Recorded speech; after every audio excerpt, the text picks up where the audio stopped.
It's a love story about a man and his cat. I don't know. I mean, I was held on phony rape charges in 2003, I think, and I was working in a shopping mall in Michigan at Borders Books. I used to have to take a bus to work and a bus back, and it was always freezing cold. And so, I mean, if you're sitting out on the roadside in suburban Michigan, and I'm from the Northeast, but now I'm in the what do they call it, the Midwest of America, and I'm like, well, I thought I thought I'd gotten something accomplished because I lived with Lydia Lunch at that point for 3 years, and now I'm like, I'm working in a shopping mall, I'm standing out waiting for a bus, and it's freezing, and nothing black here and black there, as far as the eye can see, nothing but strip malls. I'm like, man, I really fucked up, you know. But I was still doing this, my second magazine was Sex and Guts, which was, sort of B-movie commentary and interviews with songwriters and, everything. It was just a mixed bag. Whatever I was interested in at the time, I can't, sum it up. Whatever I cared about. I was obsessed with Primal Scream for a while, and I wrote articles about Primal Scream's record, Exterminator. But this girl was, emailing me constantly, sending me naked pictures of her covered in blood, saying, hey, look what I've got, you probably would dig this, And she's like, well, I'm in Toledo. She's from Texas, but then she says, well, now I'm in Toledo, which is only an hour away from Detroit. I said, well, come on over. I was living in the basement of this guy who ran a DVD company. And he really wanted me out, because it was too loud all the time. I'm like, Gene, I love Goodfellas, all right, too, but it's 3 a.m. and you got to turn it down, And I said, come on over. She comes over, and she immediately just throws a bunch of rubbers at me, and a box of cheap wine. That's not much of a hello, is it? And she was driving a hearse. I'm like, I really don't want to go to bed with this person, But of course, I drank the box of wine, and we ended up going to bed. She kept biting me, and if she would bite me, I would bite her back. So I ended up fucking her. I'm not proud of it. And the next day, she was just hanging around me, and she was following me around like a puppy dog.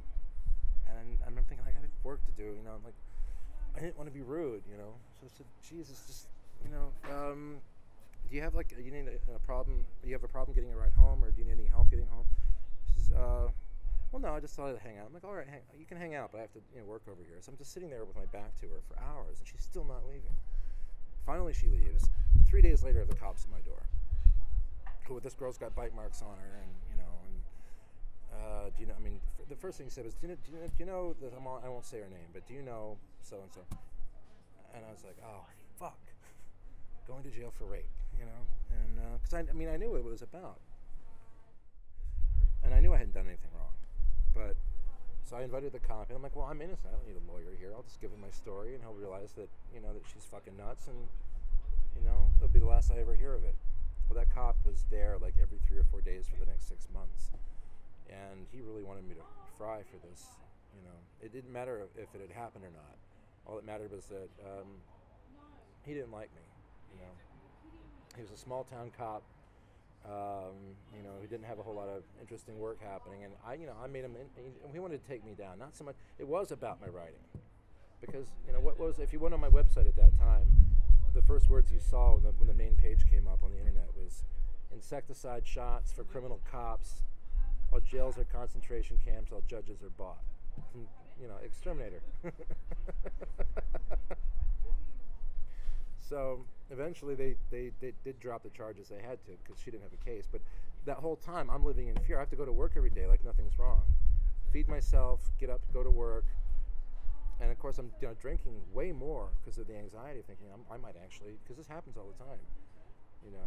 A woman accuses a man falsely, and he ends up serving a year or two. You go to jail for even 6 months. I mean, how do you have a life left to come back to after, unless you're living with your family or you have a lot of people to take care of your stuff or your animals. I mean, there's really nothing left after even 6 months of time, let alone years.